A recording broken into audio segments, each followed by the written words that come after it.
Good morning, Shahan. Yes, I am joined by Pascal Lamshe, and I hope I'm pronouncing your surname properly. So a number of questions coming out in the media briefing. It was one of those media briefings where the 1 minute it was Sydney Mufamadi responding to what is said about him in your film, and then the next minute it turned out that actually you were in the room as well and you had your own questions to pose to Sydney Mufamadi. So I suppose let me start by asking about, are you surprised about his feeling of grievance, that he was not heard out, whereas things were said about him in the film that have led to people drawing conclusions about his role in perhaps treating Winnie Madikizela Mandela unfairly? No, I'm not surprised that he's upset.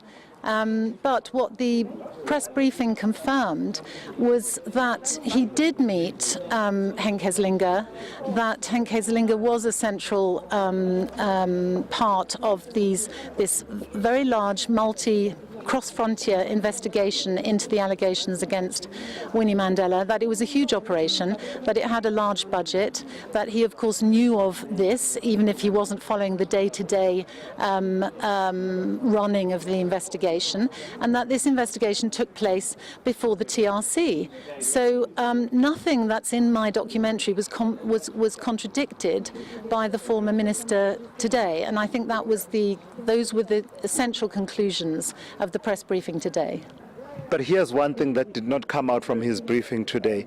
Him confirming that he's the person who summoned Henk Heslinger and George Fivers to his office as Minister of Safety and Security and instructed them to start an investigation. His line of argument is to say, I was aware of it because I was the minister and I would have been briefed about it, but it happened at the behest of Tony Leon. Well, no. He may have. That's his version. Well, okay. Well, what I understood from the various elements that one has to pull together, because it was over an hour long, and there was a lot of discussion about very general issues. But when we got to the specific issues, which was what is in the film and what may have aggrieved him in the film, I think it's clear that they may have been responding to concerns that Tony Leon were bringing forward, but it's clear that he knew Henk Heslinger and he met with Henk Heslinger and he was aware that this, and he was the minister in charge of all of this. I mean, the George Fivers wouldn't have been able to inaugurate this enormous investigation without the minister's knowledge and without him having the say-so. In fact, I don't think he contradicted the fact that he would have had to initiate this investigation. I do suspect that we are going around in circles in a way, because what I'm saying is the former minister says he was briefed about the investigation, but he says it's ludicrous to suggest that he's the one who would have instructed that this investigation be carried out. He says, if you heard that in the way that he operated, the commissioner, if anyone would have come to the commissioner asking for a crime to be investigated, an investigation to be opened, and that investigation is not opened, he would have. This was a major cross-border investigation into the wife of Nelson Mandela in 1995. This was a critical point. So this wasn't just some little murder investigation. This was huge. So I think one can draw on one's own conclusions about whether the minister would have known that such an enormous investigation was taking place across borders and of such an expensive investigation. He also acknowledged that he must have known, that he did know, that Jerry Richardson was paid a sum of money whilst he was in jail. So he acknowledged, I think, everything that I put to him. So let me ask you then, on a balance of probability,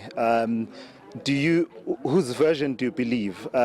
Former Minister Mufamadi's version that says, I was briefed about it because it was significant enough. It was an investigation instigated by Tony Leon, and the commissioner took it up, or the version that is in your documentary from Hank Heslinger that says, actually, the minister was the genesis of this investigation. Whose version do you believe? Well, I think one can just look at it from a position of just credibility and probability. And, it is probable that the minister would have known that such a major investigation took place.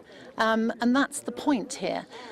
This dichotomy that's being attempted to be set up between, well, do we believe, a significant, an ANC minister, or do we believe a Soweto, a detective from the Soweto murder squad? That's not the dichotomy. What we have to look at and you have to decide is whether it is likely that such an immense investigation into Winnie Mandela could have been launched without the minister launching it. And I think it's unlikely that it could have been launched by Commissioner George Fivers without it having been at the behest of the minister. I hear you. So why did you not seek him out at the time, the minister, the former minister, that is? Because I'll tell you why I'm asking, because in the way that the narrative goes and the way that in the editing he's then, shown as this person that was behind these attempts to resuscitate